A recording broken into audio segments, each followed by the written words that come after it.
Namaskar. I am Salil Rameshchandra. I am an activist and also I have been working for getting the lands freehold. I am a president of a federation called Federation of Grantees of Govt land, and we have been successful in getting the lands freehold. With me is Mr. Architect Shivaji Patil. He is basically worked for a long time. He is basically a IIT Kharagpur graduate, and we have come today for a very important discussion on redevelopment. There has been a judgment from the Bombay High Court which came in October 2023, which has given certain rights to the existing rehabilitation portion of the lands. Now I will come to that part. This is basically, I'll give a brief background. There are certain people who have been aggrieved by what has been given by the builder. These people are people from Worli area, and then they went to the High Court and made a petition. They were successful in their petition, and then they could claim that it is a mandatory right to get 35% fungible area, additional to the whatever they are having. I would like Mr. Architect Shivaji Patil to elaborate on this and tell us the whole thing about this thing. Friends, I am Shivaji Patil, architect, graduate architect from IIT Kharagpur in 1980, and in profession as an architect and PMC for last 44 years. Now, this is regarding the redevelopment. As per the DCPR 2034, there is a fungible component available on existing built-up area for the redevelopment of existing old building which are more than 30-year-old after OC. Now, in that, it is as per this High Court judgment which came into October 2023, it has clearly stated that this free fungible on existing built-up area is to be consumed only for the rehab component and not for the sale component. So this judgment is very, very useful for members to get adequate additional built-up area as an incentive for the redevelopment. Now, as per this section 33(7)(b), it is very also clearly stated that admissible on FSI consumed on existing building shall be granted without charging the premium. So this fungible FSI on existing built-up area will be given without charging the premium. Further, it is stated the fungible compensatory area for the rehabilitation component shall not be used for free sale component.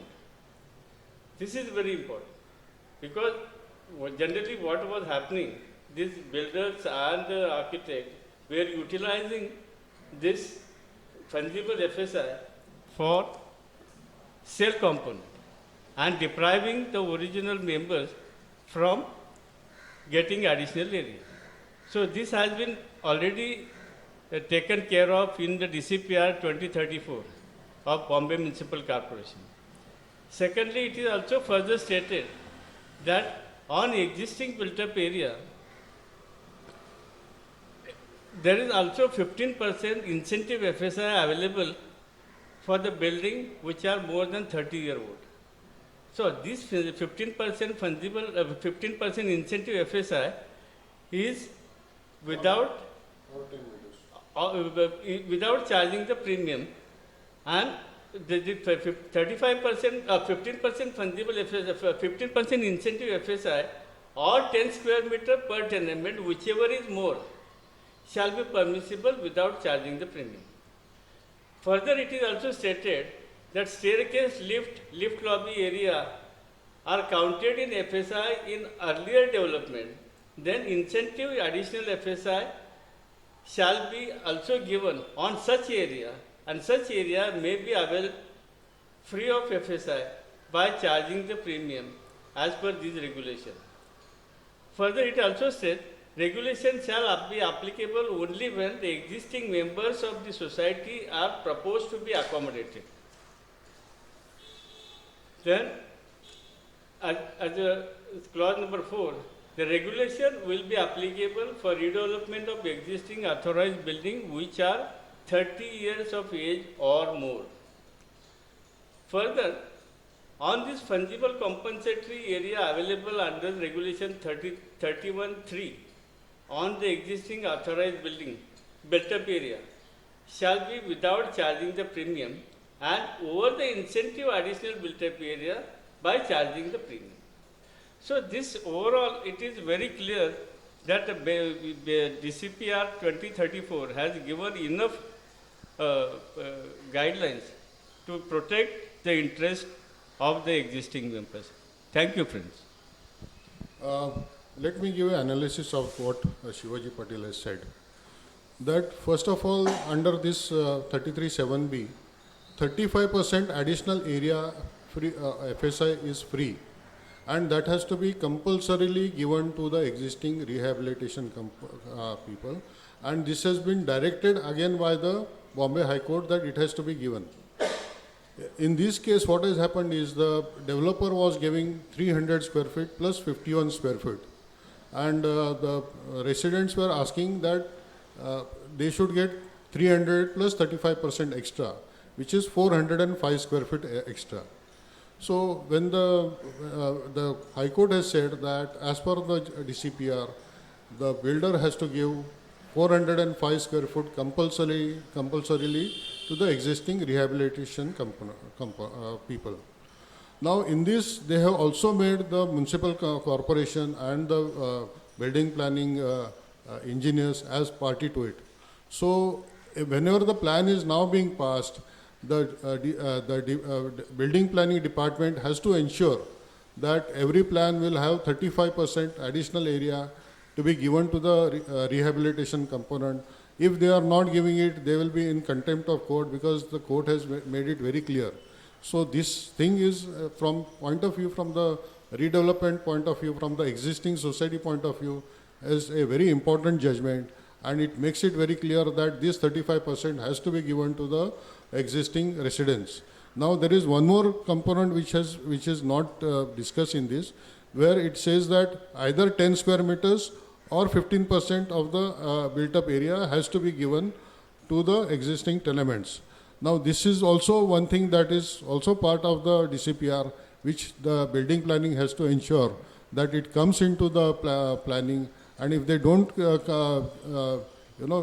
give this into the planning, then they will be also liable again, because it is there in the law, and they have to ensure that these things, two things do come into the plans.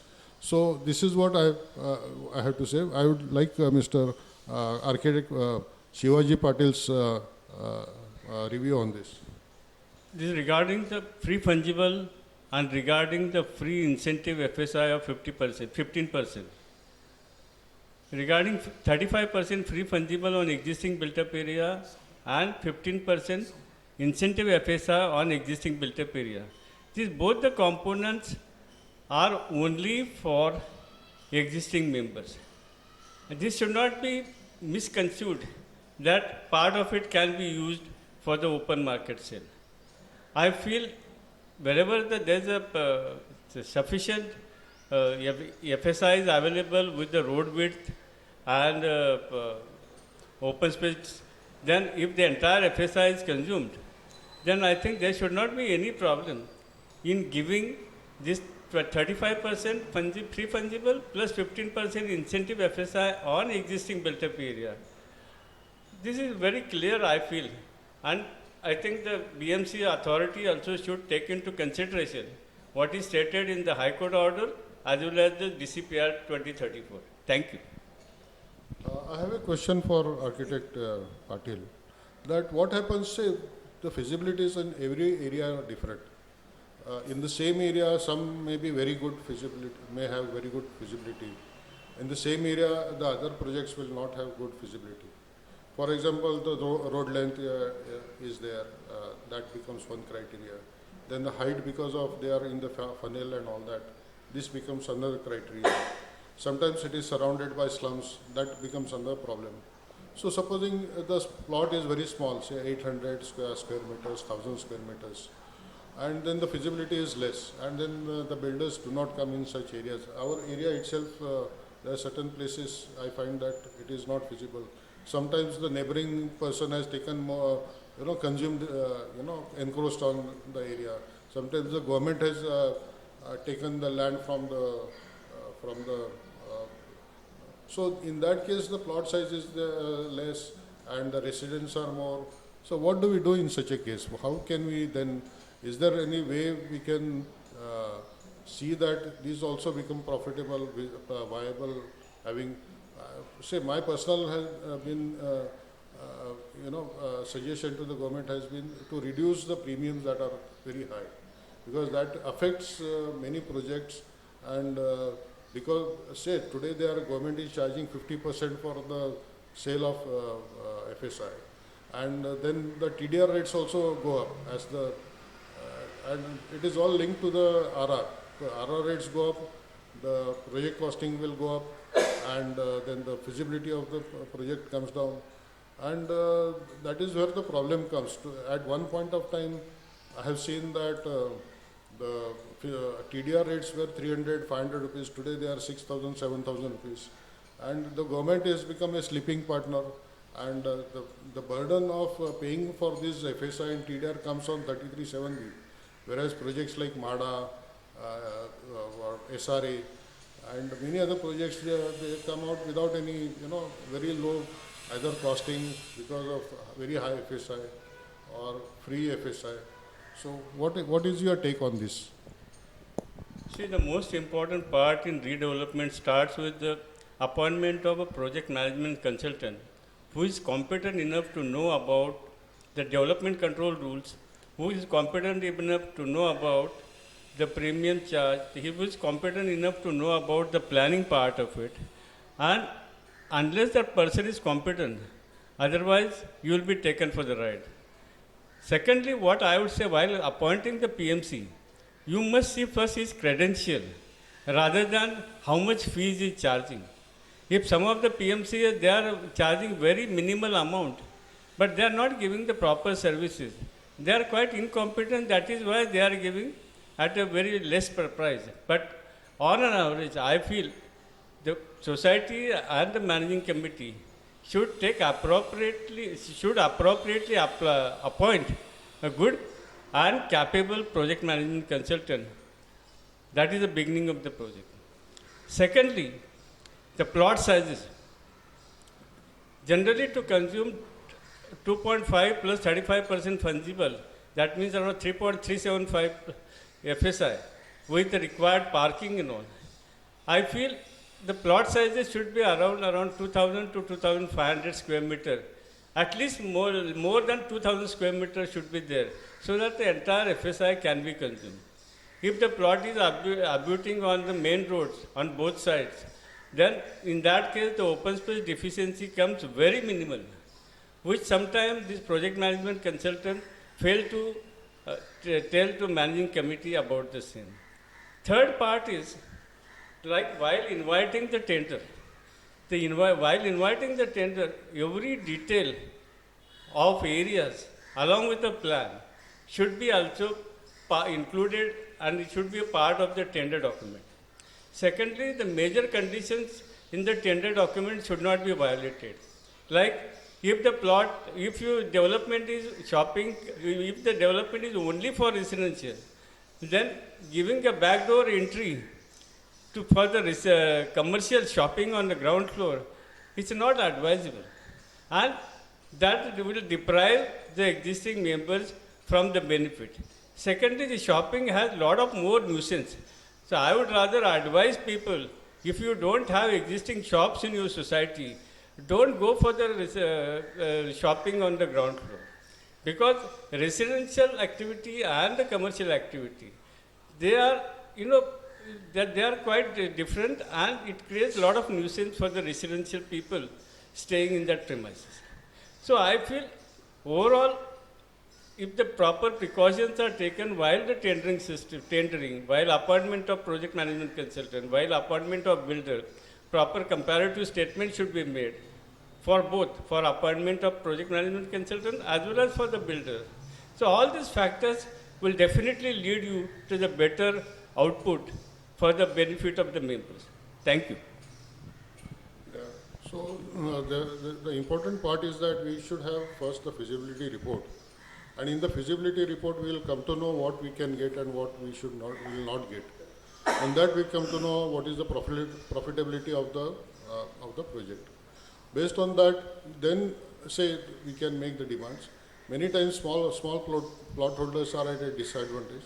I think the government should come out with some scheme for these people where, say, let us say plot is less than 2000 square meters. Then they should reduce the FSI charges and the TDR, something where they can get relief in those cases. Otherwise, many places it becomes unviable for many projects. And I personally feel that the government has to look at just not the RR as the basis, but also the feasibilities of various lands that are there. This is one aspect of it because it is done at a very high-ended way, where they are not understanding the problems that are associated with redevelopment. And it is a welcome, welcome judgment of Bombay High Court, which has ensured that at least 35% has to be given additionally on the built-up area. Plus, since it has come now into the High Court, it has also talked about the additional incentive FSI of 10 meters minimum or 15%, whichever is higher.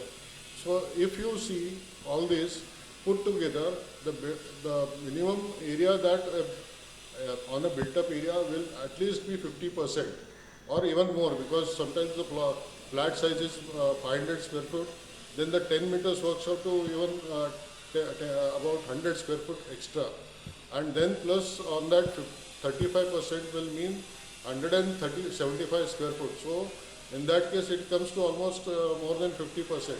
So this is a very good judgment that has come, and we want to create a campaign awareness. We want to put the pressure on the government to ensure that this is implemented in the business planning department, building proposal department. Thank you. Jai Hind. Thank you. Jai Hind, Jai Maharashtra.